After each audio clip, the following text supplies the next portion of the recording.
ప్రజామంత్రిగా లేకపోయాడు. ఒక్కటంటే ఒక్క పని చేశారా అప్పలరాజు గారు? ఆఫ్షోర్ రిజర్వాయర్ 130 కోట్ల రూపాయలు ఖర్చు పెడితే రిజర్వాయర్ పూర్తయి ఉద్దానం ప్రాంతానికి త్రాగునీరు వచ్చుండేది. నీ నియోజకవర్గంలో 25,000 ఎకరాలకి నీళ్ళు వచ్చుండేవి. అలానే పలాస కాశీబుగ్గ మున్సిపాలిటీ త్రాగునీటి అవసరాలను తీర్చేదే. ఒక తత్తడ మట్టి పని చేయించలేకపోయారే. మీరెందుకు మంత్రిగా ఉండి ఈ జిల్లాకి, ఆ నియోజకవర్గానికి దేనికోసం? శ్రీకాకుళం జిల్లాలో ఇచ్చాపురం నియోజకవర్గంలో, పలాస నియోజకవర్గంలో 8 మండలాలకి చుక్క నీరు లేక అల్లాడుతూ ఉన్నారే. తాగడానికి నీళ్ళు లేక ఇబ్బంది పడుతున్నారే. మీరు ఇంటర్లింకింగ్ కెనాల్ని తొందరగా ఆ రోజు తెలుగుదేశం ప్రభుత్వం 6,500 కోట్ల రూపాయలు మంజూరు చేసి, టెండర్లు పూర్తి చేసి, అలైన్మెంట్ సర్వేను పూర్తి చేసి, భూసేకరణకు వెళ్ళేటటువంటి ప్రక్రియలో ప్రజలు ఒక్క ఛాన్స్ అంటే జగన్మోహన్ రెడ్డి మాయ మాటలను నమ్మి అధికారాన్ని ఇస్తే, అధికారంలోకి వచ్చిన మరుక్షణం మీరు దానిని రద్దు చేశారే. మాకు పనులు చేయడం చేత కాదని చెప్పండి, తప్పు లేదు. మీరేదో ఇప్పుడు అబద్ధాలు చెప్తే రేపు ప్రజలు మీకేమీ అందలం కట్టించరు. మళ్ళా చెప్తుంటాం, రేపు తెలుగుదేశం ప్రభుత్వం అధికారంలోకి వస్తాం. తెలుగుదేశం, జనసేన, చంద్రబాబు నాయుడు గారు, పవన్ కళ్యాణ్ గారి నాయకత్వంలో రేపు ప్రభుత్వాన్ని ఏర్పాటు చేస్తాం.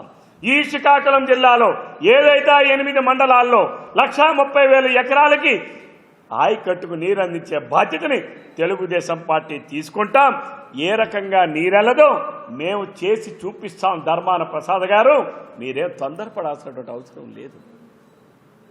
కమిషన్లు మీకు అలవాటు. ఇసుకలో కమిషన్, మందులో కమిషన్, నాడు నేడులో కమిషన్. మీ నాయకుడు కమిషన్ల నాయకుడు, మీ నాయకుడు క్విట్ ప్రో చేసినటువంటి నాయకుడు.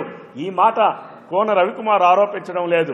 మీరే 2013లో అనేక సభల్లో మీరే మాట్లాడారు. జగన్మోహన్ రెడ్డి గారు ఏ రకమైన నాయకుడు, ఎంతటి అవినీతి పరుడని చెప్పి మీరే మాట్లాడారయ్యా.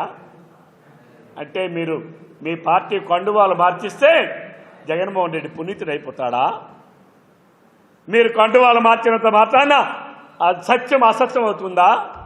మీరు కండువాలు జెండాలు మార్చినంత మాత్రాన ఒక నిజం అబద్ధం అయిపోతుందా? అంటే మీరు, మీ నాయకుడు అసత్యాలు మేము మాట్లాడి అధికారంలోకి వచ్చాం, మరలా మేము అసత్యాలు చెప్తే ప్రజలు మా మాయ మాటలు నమ్ముతారని మీరు అతి ధీమాతో ఉన్నారా? రేపు ఈ శ్రీకాకుళం జిల్లా ప్రధానికం మీకు చీల్చి చెండాడడానికి సిద్ధంగా ఉన్నారు. ఇచ్చాపురం నియోజకవర్గం ఉన్నటువంటి నేను వైసీపీ ప్రజాప్రతినిధులను డిమాండ్ చేస్తున్నాను, మీరు ఎందుకు సాధించలేకపోయారు? మీరు అసలు ఏమి ఇవ్వగలరు? మీ కమిషన్ల కక్కుర్తికి 10 కిలోమీటర్ల రోడ్డు ఆమదాల వలస శ్రీకాకుళం నడిమొడ్డున ఉన్నటువంటి రోడ్డునే నిర్మించలేకపోయారు మీ కమిషన్ల కక్కుర్తి కోసం. మీ డమాబుస్ రోడ్డు, మీ డమాబుస్సుల సీతారాం ఆ కాంట్రాక్టర్ని భయపెట్టి, ప్రలోభపెట్టి, హింసపెట్టి, ప్రజలకి పని జరగనివ్వకుండా చేసి కమిషన్లు దండుకునేది వాస్తవం కాదా? మీకు దమ్ముంటే దానిని ఖండించగలరా? నేను నిరూపించడానికి నేను సిద్ధంగా ఉన్నాను.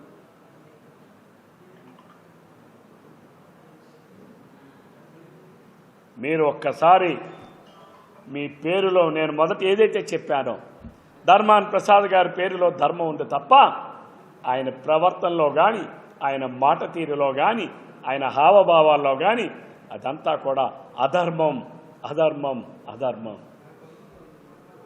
మీకు చేత కాదు. ఎవరో కన్న బిడ్డకి నువ్వు ఎత్తుకొని ముద్దాడేవే. తెలుగుదేశం ప్రభుత్వం రైట్ మెయిన్ కెనాల్ని మేము పూర్తి చేస్తే, బయోడక్ట్ని మేము పూర్తి చేస్తే ఇది నేనే కన్నానని చెప్పి మా బిడ్డని నువ్వు ముద్దాడుకున్నంత ఈజీ కాదు ధర్మాన్ ప్రసాద్ గారు. ఒక ప్రాజెక్టు నిర్మించడం అంటే ఎలా నిర్మించాలో, ఏ రకంగా నిర్మించాలో, రైతుకి ఏ రకంగా అండగా ఉండాలో రేపు తెలుగుదేశం ప్రభుత్వం చేసి చూపిస్తాం. అప్పుడు మీరు నేర్చుకోండి.